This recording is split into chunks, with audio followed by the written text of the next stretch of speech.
Video में मैं actually yield curve को लेकर के अपनी अंडरस्टैंडिंग कैप्चर करना चाहता हूँ। यील्ड कर्व को लेकर के बेसिक तो हम सबको पता है कि यील्ड कर्व इन्वर्ट हो गया तो प्रॉब्लम है, रिसेशन आ सकता है। Yield curve inversion highly predictive of recession, ये ब्रॉड पता है, लेकिन बेसिक फंडा यील्ड कर्व का मुझे बड़ा कन्फ्यूजिंग लगता है। तो मैं यहाँ पर 5-6 डिफरेंट सोर्सेज को यूज़ कर रहा हूँ और उससे मैं एक बेसिक अंडरस्टैंडिंग बनाना चाहता हूँ। तो ये मुझे कुछ अच्छे सोर्सेज मिल गए हैं, तो वो मैं यहाँ पर कैप्चर करता हूँ। तो जैसे सबसे पहले ये वॉल स्ट्रीट जर्नल का ये सोर्स अच्छा है। तो वो क्या बताता है, जो मैंने पहले कभी नहीं इतने क्लियरली समझा था, कि यील्ड कर्व को ये एक शॉर्ट टर्म साइड है, एक लॉन्ग टर्म साइड है।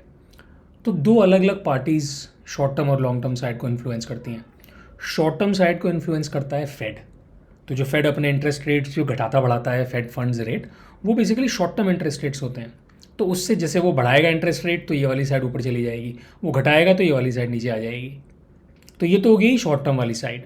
लॉन्ग टर्म वाली साइड है वो मार्केट ड्रिवन होती है। वो जो इन्वेस्टर्स होते हैं लॉन्ग टर्म मैच्योरिटीज़ में जो बॉन्ड्स खरीदते हैं, यूएस ट्रेजरीज लॉन्ग टर्म खरीदते हैं, उनकी डिमांड सप्लाई ये डिटरमिन करती है। तो जैसे अगर वो बहुत ज़्यादा डिमांड कर रहे हैं लॉन्ग टर्म बॉन्ड्स, तो इसका मतलब क्या है कि उनके प्राइस बढ़ जाएंगे। प्राइस बढ़ जाएंगे तो यील्ड घट जाएगी। एंड वाइस वर्सा, अगर वो कम डिमांड कर रहे हैं तो उनकी प्राइसेस सप्रेस हो जाएंगे और यील्ड बढ़ जाएगी। तो ये हो गया, मैंने इसमें बताया कि ये दो अलग अलग एंटिटीज़ हैं जो दोनों एंड्स को कंट्रोल करती हैं। अब एक नॉर्मल सिचुएशन में यील्ड कर्व इस तरह से रहता है, अपवर्ड स्लोपिंग। उसका बड़ा लॉजिक सिंपल है। जैसे कि हम एफडी जितने लॉन्गर ड्यूरेशन का लेते हैं, हम चाहते हैं कि हमें ज़्यादा इंटरेस्ट रेट मिले। तो यहाँ पर क्योंकि ये इन्वेस्टर ड्रिवन है या मार्केट ड्रिवन है, तो ये लॉन्गर ड्यूरेशन को तभी खरीदेंगे उस बॉन्ड को जब इन्हें ज़्यादा रिटर्न मिले, क्योंकि फ्यूचर में अनसर्टेनिटी होती है। तो they will be incentivised only to buy if there is a higher yield given है। तो ये नॉर्मल स्लोप हो गया यील्ड कर्व का। लेकिन अब जो अच्छी चीज़ मुझे समझ में आई कि जब यील्ड कर्व स्टीपन कब होता है। स्टीपन का मतलब क्या है कि ये साइड नीचे चली जाए और ये साइड ऊपर चली जाए। तो जैसे ये फाइनेंशियल टाइम्स का आर्टिकल मुझे बड़ा अच्छा लगा, इसमें बता रहा है yield curve steepens when investors are anticipating a period of growth such as recovery from a. तो ये जब एक ग्रोथ एक्सपेक्ट हो रही होती है तब स्टीपन हो जाता है। तो वो स्टीपन क्यों हो जाता है, हम इसी वाले में जाते हैं दोबारा, जो हमारा, क्योंकि उसमें क्या होता है कि जो वो एक्सपेक्ट कर रहे हैं ग्रोथ, तो बेसिकली उस टाइम पे क्या हो रहा है कि ग्रोथ को स्टिमुलेट करने के लिए फेड शॉर्ट टर्म रेट्स घटा रहा है। तो ये वाला जो लाइन है ये और नीचे जा रही है। अब क्या हो रहा है, क्योंकि वो फ्यूचर में ग्रोथ एक्सपेक्ट कर रहे हैं, तो फ्यूचर में ग्रोथ एक्सपेक्ट करने में वो फ्यूचर के लॉन्ग टर्म बॉन्ड्स को कब खरीदेंगे। उनको मालूम है कि ग्रोथ होगी तो आज से 5 से 10 साल बाद इन्फ्लेशन हो जाएगा।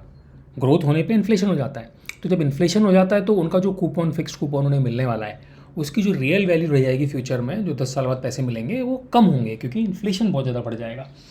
दूसरा क्या होता है कि जब इतनी ज़्यादा ग्रोथ हो जाएगी तो फिर डिमांड उस टाइम में इक्विटीज़ की ज़्यादा होगी, बॉन्ड्स की कम होगी, क्योंकि ग्रोथ के टाइम में इक्विटीज़ बढ़ रही होंगी।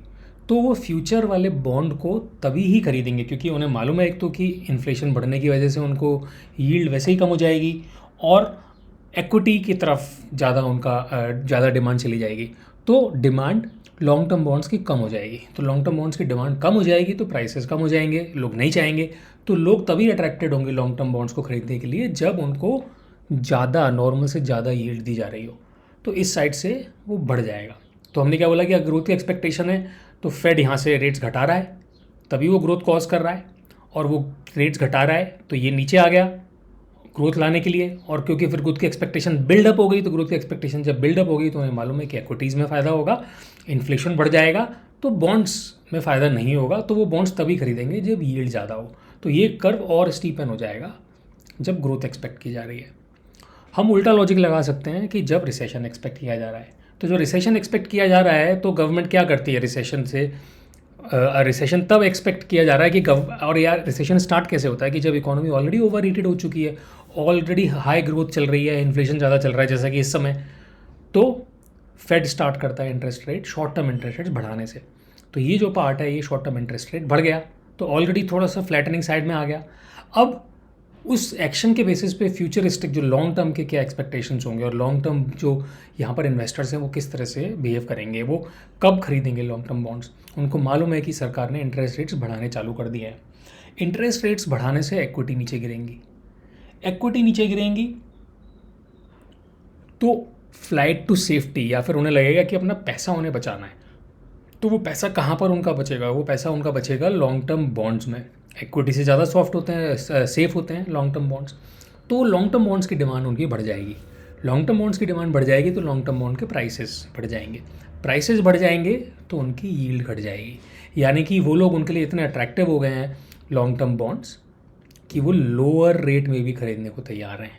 अब लॉन्ग टर्म बॉन्ड्स इक्विटी से ज़्यादा अट्रैक्टिव हो गए हैं, तो वो क्योंकि उनको मालूम है कि फेड ने इंटरेस्ट रेट यहाँ से बढ़ाना चालू कर दिए, रिसेशन आएगा, उनके लिए लॉन्ग टर्म बॉन्ड ज़्यादा अट्रैक्टिव हो गए हैं। इक्विटी में वो सप्रेस इक्विटी का वो डिक्लाइन एक्सपेक्ट कर रहे हैं, तो इसीलिए वो लोअर यील्ड पे भी खरीदना चालू कर देंगे।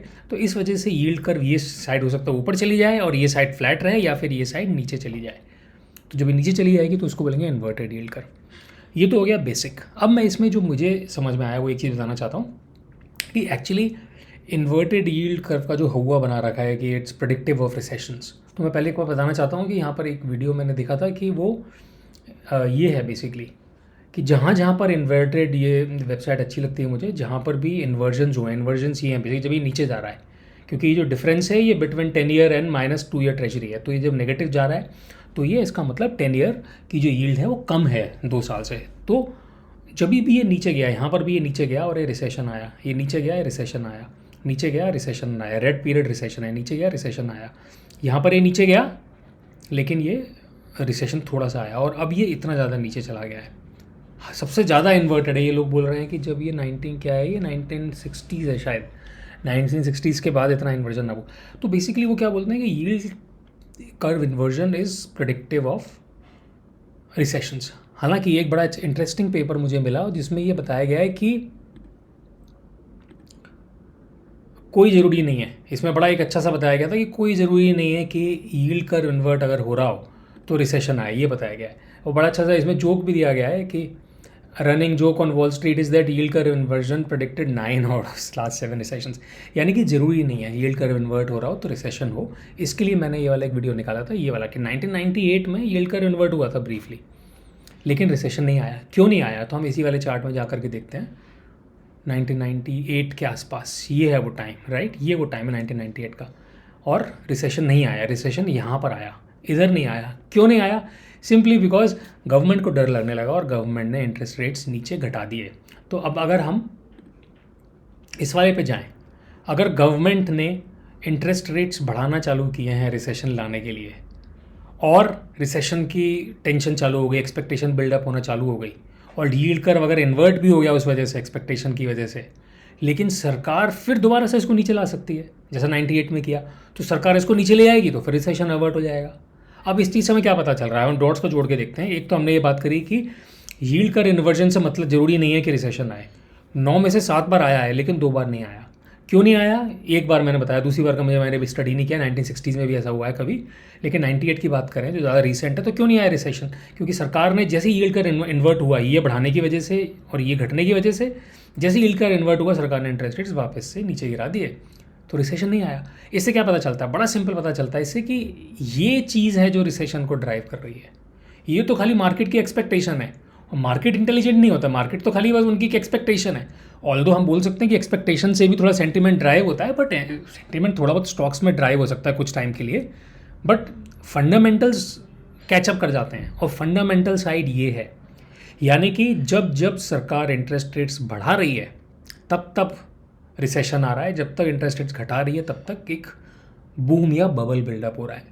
ये मेरी मोटी अंडरस्टैंडिंग है। तो ये साइड है जो देखने वाली, जो गवर्नमेंट के जो अब्रप्ट इंटरेस्ट रेट डिक्रीजेज होते हैं और इंक्रीजेज होते हैं, उनकी वजह से बूम बस्ट आता है। ये तो खाली लोग फिर एक्सपेक्ट करना चालू कर देते हैं, लोगों की एक्सपेक्टेशन है। और मैं तो विजडम ऑफ क्राउड्स में बिलीव नहीं करता। लोगों की एक्सपेक्टेशन के बेसिस पे हम बोल दें कि लोग एक्सपेक्ट कर रहे हैं रिसेशन आएगा, इसी वजह से ये वाला लॉन्ग टर्म यील्ड सप्रेस हो गए हैं, और हम सोचना चालू कर दें कि people are not that intelligent, they don't have a crystal ball. तो मैं इस चीज़ को नहीं मानता। अब मैं बताता हूँ कि इस चीज़ को, जो मैंने पॉइंट बोला कि ये वाला जो साइड है गवर्नमेंट का interest rate, fed funds rate, ये ज़्यादा प्रेडिक्टिव है। तो इसमें मैंने एक और आर्टिकल ढूंढा था जो इस चीज़ को सपोर्ट करता है। Want a guaranteed recession, start raising interest rates. इस वेबसाइट में, इस वाले चार्ट में, जो शायद ढंग से लोगों को दिख ना रहा हो, मैं इसको बड़ा भी नहीं करना चाहता, आप जा करके देख लेना इस वेबसाइट पे। मैं इसको मोटा मोटा समझ लो कि जब जब ये जो है 3 मंथ शॉर्ट टर्म रेट है, राइट, ये गवर्नमेंट का, जब जब ये रेट्स बढ़े हैं, ये बढ़े रिसेशन आया, ये बढ़े रिसेशन आया, ये ग्रे एरिया रिसेशन है, ये बड़े रिसेशन आया, बड़े रिसेशन आया, बड़े रिसेशन आया, बड़े रिसेशन आया, बड़े रिसेशन आया, बड़े रिसेशन आया, बड़े रिसेशन आया। खाली इस बार है जो बड़े रिसेशन नहीं आया, बट शायद वो क्योंकि वो नीचे की तरफ गिर रहे थे इसके लिए। मोटी बात यह है कि गवर्नमेंट की जो इंटरेस्ट रेट्स बढ़ा रही है, एक्चुअली स्टार्ट करती है साइकिल पहले से कि जब इंटरेस्ट रेट्स घटा रही है तो बबल बन रहा है, और फिर उसको कर्व करने के लिए, बबल को सप्रेस करने के लिए वो बढ़ा रही है, तो वो बबल फूट रहा है और रिसेशन आ रहा है। ये मेरी अब तक की अंडरस्टैंडिंग है। यील्ड कर्व इन्वर्जन मुझे इतना इंटरेस्टिंग नहीं लगता। मैंने जैसे बताया कि 9 में से 7 बार उसने प्रेडिक्ट किया, बट 9वीं बार इंटरेस्ट रेट्स बढ़े थे, तो वो ज़्यादा बड़ा प्रेडिक्टर है।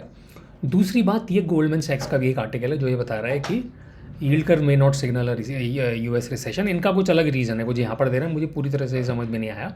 वो ये कह रहे हैं कि this time might be different. वो कुछ तो आर्ग्यूमेंट दे रहे हैं, वो मुझे आर्ग्यूमेंट ज़्यादा समझ में नहीं आया, हाईलाइट भी नहीं करने दे रहे। तो बस मोटा इतना ही मैं कैप्चर करना चाहता हूँ इसमें। Thank you.